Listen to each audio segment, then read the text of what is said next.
Good morning, everybody. Welcome into Sunday, the 21st of August 2022. I am Spirit of Life Alchemy, and this is your morning message tarot reading. So, just get comfortable in my chair. That's better. We have some astrology today. We've got the moon in Gemini all day. It's going to form a trine to Saturn, a square to Neptune, and to Mercury, and then a sextile to the sun. So we're igniting the 3D, 5D Saturn, Neptune energies from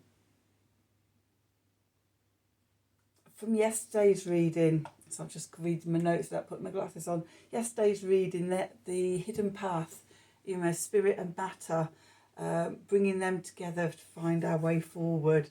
So yeah, it's astrologically, it's activating those energies. So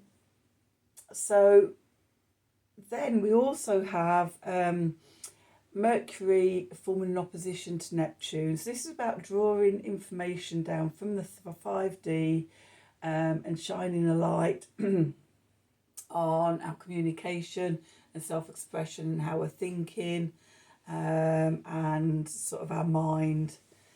So all well aspected with the moon in Gemini. Oh my God, I wouldn't think the moon's in Gemini. I am a Gemini as well. Oh my God. Anyway, let's go and do some reading. So sometimes my brain just doesn't want to work. It's overwhelmed and tired. I keep saying this during this year, but it's just, the energies just feel very overwhelming still. And now we've got Mars just entered Gemini.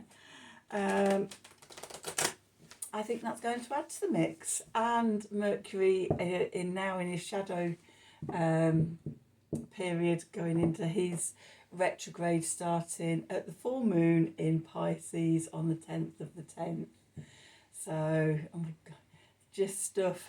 I don't think I've ever known such a relentless year. I've been following astrology, probably for 15 years or more, and I can't remember ever having the energies feel this relentless, although it could just be that sort of, how far we've come, and that we are just in the middle of this ascension and evolution, and over the years I've become more and more sensitive to it all, as I've done my own healing work, which also is a relentless ongoing journey. So yeah, I'm just finding it really continuing to be intense. It feels an intensity without getting very far very fast. I think if there is more of a sense of movement for me, then I don't know if it would be better or worse, to be honest. And let me know how you're finding it. Put it in the comments below, and see if it's just me or if it's like a whole collective thing going on. Anyway, let's get back to the reading. So what have we got? We've got the Wisdom of the Oracle card. So what do we need to know for today, Sunday the 21st of August 2022? Messages from Spirit, please, for the collective. What help, advice, support and guidance can Spirit give the collective to help us navigate today's energies for our highest and greatest good? What do we need to know?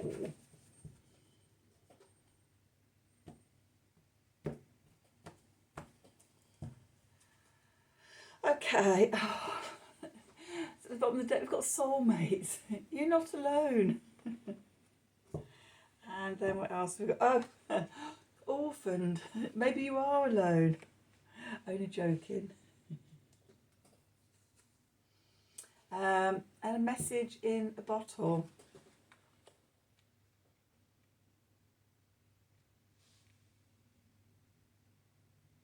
Okay, so the messages I'm getting for this is in the journey to find our soulmates, which I think sort of everybody wants to find a soulmate on this planet, don't they? In their life, and the journey to find a soulmate, have that real connection that just opens everything up. For that, we need to become orphaned from all the self-limiting sort of habits, behaviours, mental patterns, etc., etc., etc., that keep us from being on that energetic vibration where we attract a soulmate in. But never fear, there's messages on their way that could help us with this. Let's do some cards, some tarot cards. So it's not Monday, is it? It's Sunday. I'm not going to use these cards because these are for tomorrow. These are the Mystic Monday ones. We use those, don't we? Let's. Do I want those? What do I want? What do I want? I'm actually drawn to the handle. Let's use these today. See, my brain. Don't even know what day of the week I'm on. So, what do we need to know for today? Sunday, the 21st of August 2022. Messages from Spirit, please, to the collective. What help, advice, support and guidance can Spirit give the collective to help us navigate today's energies for our highest and greatest good? So, my brain today is an example of what happens when Mercury is in opposition to Neptune. That's just, there is no clarity, no coherence in thinking. It's just all swimming about there, out in the Neptunian oceanic collective, bobbling about, a bit like a message in a bottle, just bobbling about. So yeah, let's see what the cards have to say. See if we get some clarity on this. Okay, we've got two cards out there. We're going to leave those there and see what they have to say in a minute. So we find ourselves the Mother of Wands in the east,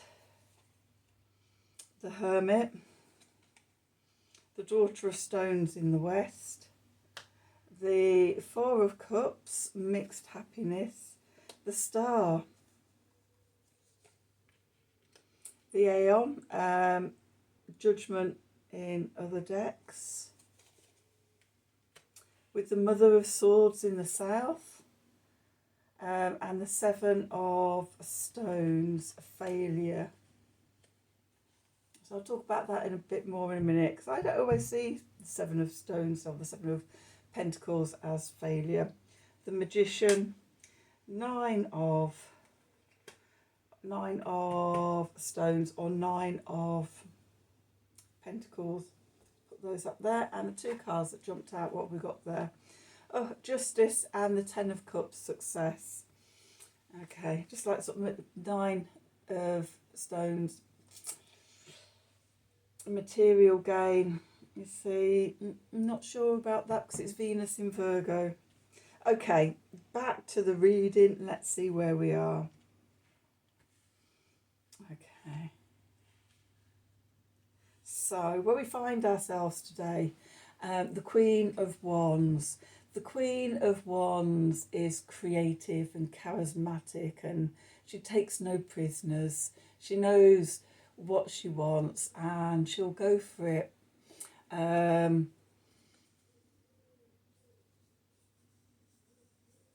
Sometimes in quite a dramatic way.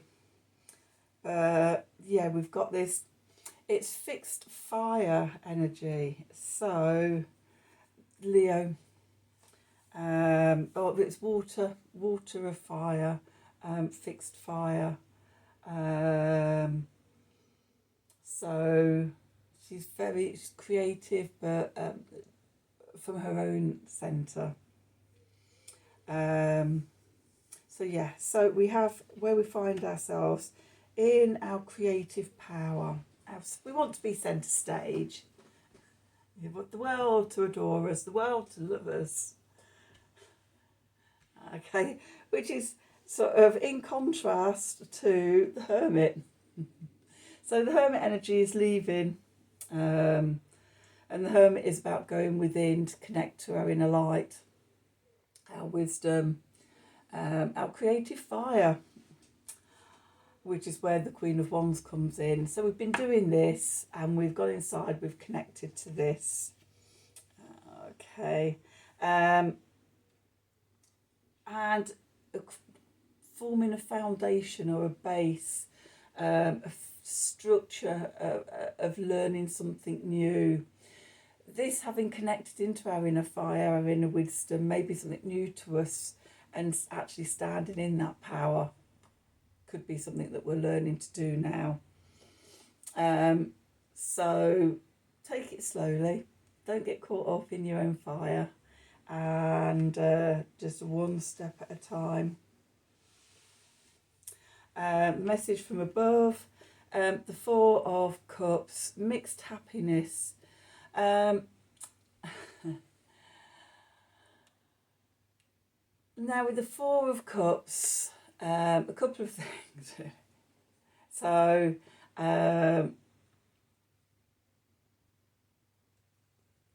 with the Four of Cups, often we see a figure sat underneath the tree, focusing on the three cups in front of them, the mundane, the everyday stuff, which is, most of everyday life.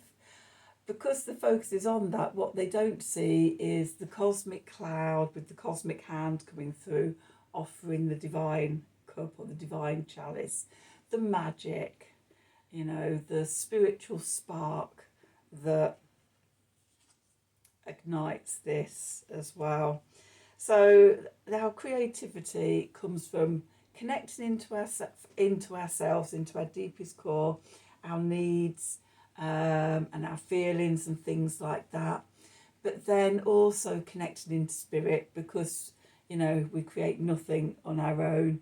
We co-create with spirit. So instead, don't just be caught up in the mundane or the human-centered part of sort of your creation. Reach up, connecting to the divine chalice being offered to you as well. And that, this co-creation with our wisdom and divine wisdom enables us to create masterpieces and magic out in the 3D. Now, creating masterpieces and magic, and I know we've got the magician over here. Set your intentions. It's time for healing. It's time for wishing on the star. This is what we're moving towards. So when we connect in to our own creation and our co-creation with the divine, ask, what am I here to create? Ask to be shown the first step. Ask to be shown the way. Okay, the clarifiers, we have Aeon or Judgment. It's the ending of a cycle, beginning of a new cycle. In Judgment, I feel it's sort of about reviewing sort of where we've been, what we're letting go of, and we've outgrown, so that we can move forward into a new creation. Aeon is about moving into the new creation. This could be, as we move into the age of Aquarius, birth in the new earth, etc., etc., etc. We're taking our own creativity and divine creativity and co-creating together the new earth. And then we've got the Mother of Swords, the Queen of Swords, the Queen of off with his head. So the Queen of Swords asks us to have clarity and conciseness of looking at sort of what we want to take forward and what we don't, and cutting away what doesn't work anymore. And that is continued in with the Seven of Swords here. The Seven of Swords is about patience and looking over the seeds that we've planted, which ones are growing, which ones are bearing fruit, and which ones are falling on barren land and aren't going to produce anything. They're the ones to let go of. They're the failure ones. And just focus on the things that are growing, the things that are blooming and flowering, and even, bearing fruit. We're in that time of the year, we're in harvest time. So focusing on, sort of what is working and cutting away what isn't. The energies at the bottom, which is the internal environment, the subconscious, what's going on below the surface. We have the Magician and the Nine of Discs, the Nine of Pentacles or stones in this deck. So we have the Magician. So the Magician has all the tools on the table. He has the wand, he has the sword, he has the chalice, and he has the pentacle. And he's in command of all of the elements. Okay. And with that, that's the internal creativity and wisdom of the Hermit. And then he connects up to the 5D, up to Spirit, and channels down in and manifests in the 3D. He sees the cosmic chalice, the cosmic hand offering the chalice, the co-creation with your soul's purpose, with sort of what you're here to do. And it's just, we might take me back to soulmates, what we're here on a soul level to do. Okay, when we're not connected into that, we feel I want to say disassociated, I'm not sure that's the word, disconnected, that was the word I was looking for. We feel disconnected from the magic, we feel orphaned, because our own personal magic only gets us so far. But if it's powered up by being connected into God and Gaia, the divine masculine, the divine feminine, then holy moly, we're unstoppable and can manifest magic in this world. Okay, so that's the Magician. And then we've got the Nine of stones or pentacles or discs next to it. In this deck, it's called material gain. We're being rewarded for doing the work. For me, the Nine of Pentacles is also about self-confidence, independence, standing on your own 2 feet, and standing in your truth, in what you value and everything.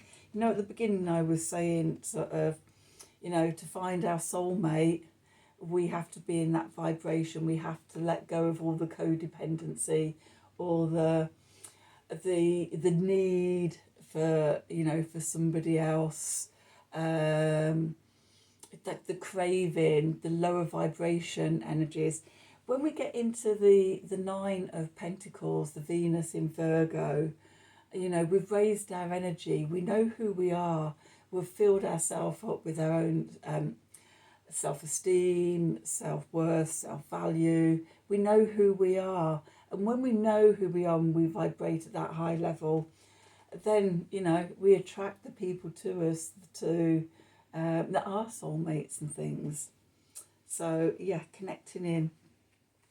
And by doing the work, it's always about doing the work, isn't it? By doing the work, we get justice and the Ten of Cups, success, happiness, emotionally happy ever after, the scales of karma, etc., come into balance in our favour. And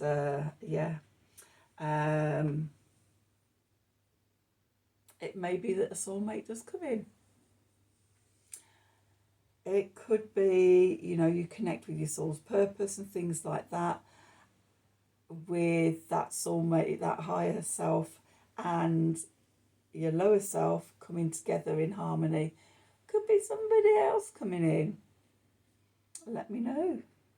Okay, that's today's reading. I hope you enjoyed it. Hope it resonated for you. If it did, then please do like, share and subscribe to the channel. Click on the wiggly bell for notifications of when I'm releasing readings. And if you'd like a personal reading from me, then please email me at the email address below this video in the descriptions box. Have a wonderful Sunday, and until tomorrow, thank you for watching. And